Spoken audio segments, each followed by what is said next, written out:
देखिए, प्रसाद क्या बोला गया? प्रसाद। प्रसाद का जो शाब्दिक अर्थ है, जैसे इसमें 3 अक्षर दिख रहा है आपको, प्रसाद,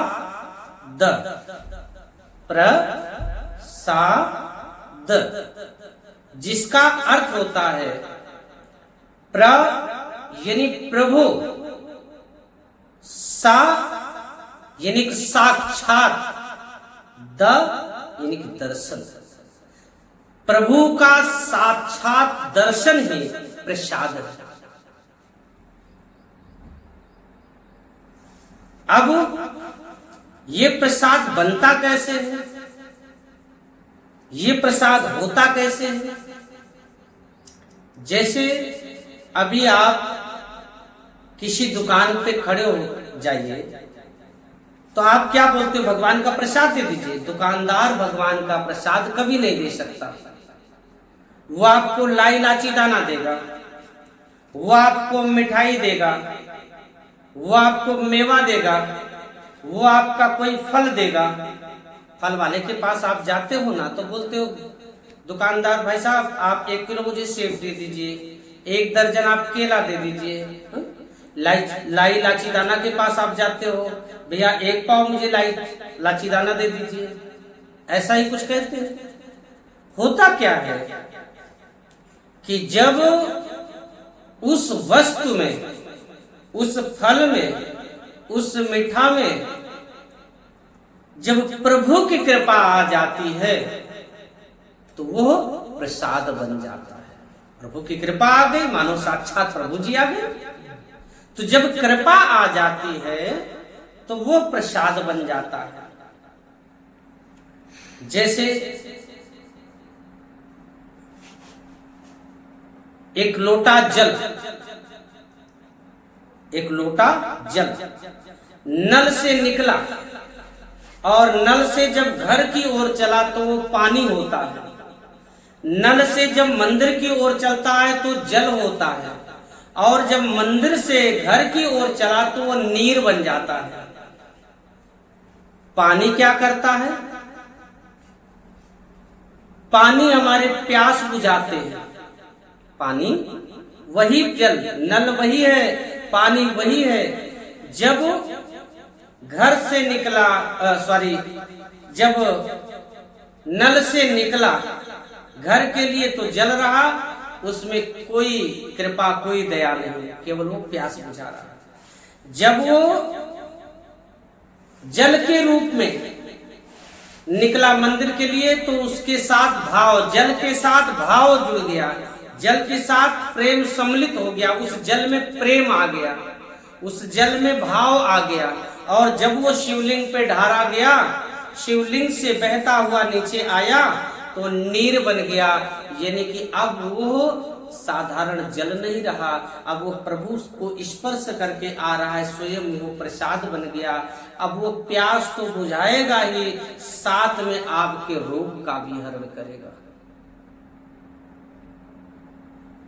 ठीक उसी तरीके से जब कोई वस्तु खाने पीने की, सेब, केला, संतरा, लाई इलाची दाना,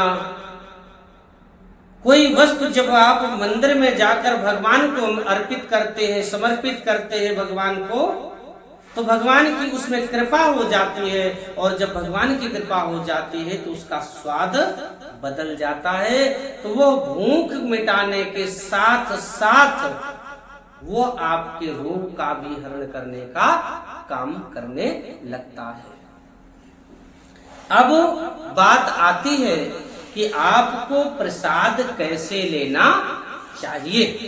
प्रसाद लेने का भी तरीका होना चाहिए, नहीं तो तुरंत आप यदि प्रसाद लेने में तनिक भी चूक कर दिया, तनिक भी गड़बड़ी कर दिया, वो प्रसाद तुरंत फल बन जाएगा, वो प्रसाद तुरंत भोजन बन जाएगा। लेकिन आपको प्रसाद लेना है, कैसे लेंगे? सबसे पहले तो प्रयास करें कि यदि कहीं प्रसाद बट रहा हो तो प्रसाद बटने की दो स्थिति होती है। कहीं एक जगह प्रसाद लग जाता है और लोग लाइन के माध्यम से, जैसे वहां का नियम सिस्टम है, लोग वहां जाकर लेते हैं। तो आपको भी जाकर लेना चाहिए। कभी भी नियम का उल्लंघन ना करें।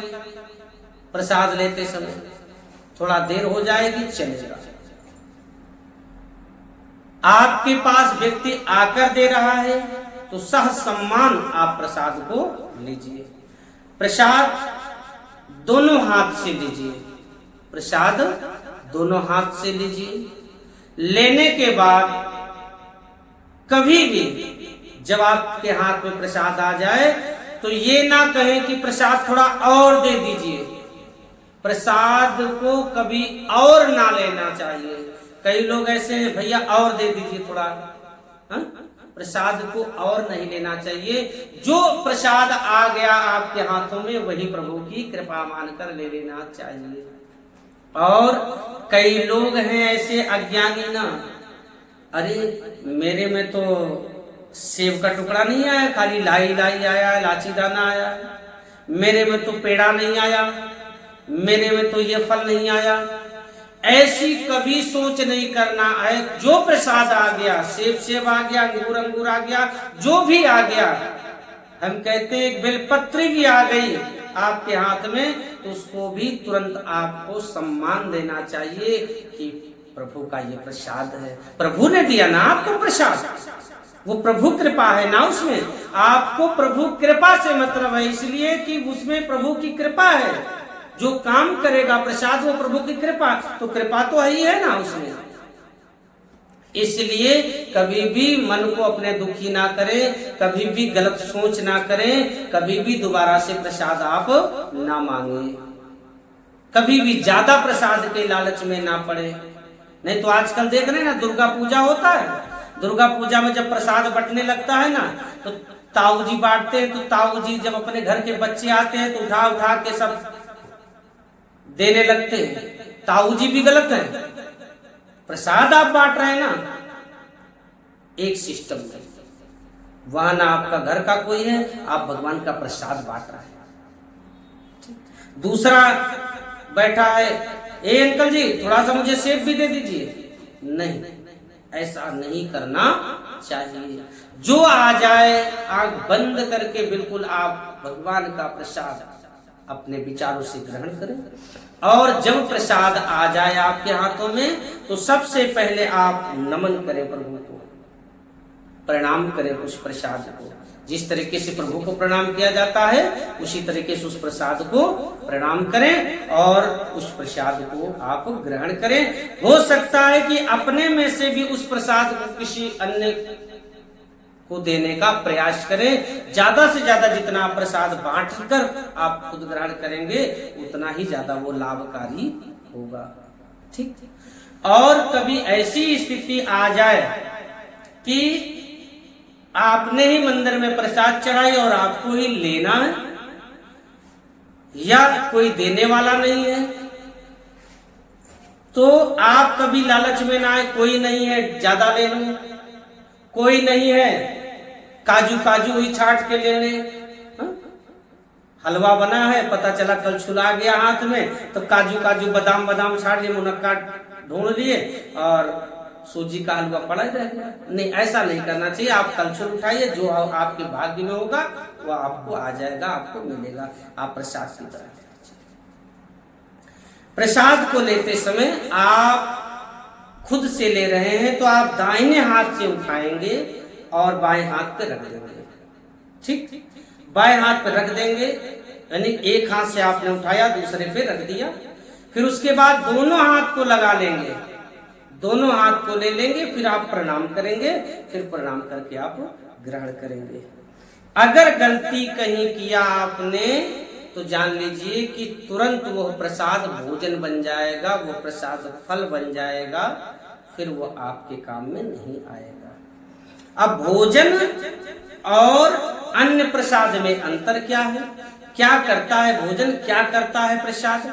भोजन से केवल आपका भूख दूर होता है, भोजन आपको एक ऊर्जा देता है, भोजन आपके शरीर को विटामिन देता है, लेकिन प्रसाद आपको ऊर्जा भी देगा, आपकी भूख भी मिटाएगा, आपको विटामिन भी देगा।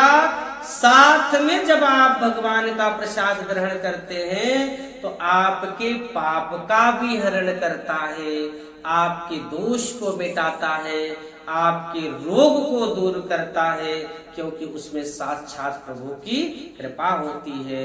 और जहाँ प्रभु आ गए वहाँ हर सुख आपको प्रदान होने लगता है, हर सुख आपको मिलने लगता है। वैसे भी हमारे यहाँ की एक कहावत है, और दादा लोग जितनी भी कहानियां कहावतें कह के चले गए हैं, शायद बहुत कम ही कहानियां हैं कि जो गलत होंगी, और शायद वो उस जमाने में कहे होंगे तो सही ही रही होंगी, और बाकी गलत नहीं होती, क्योंकि उनका अनुभव होता है।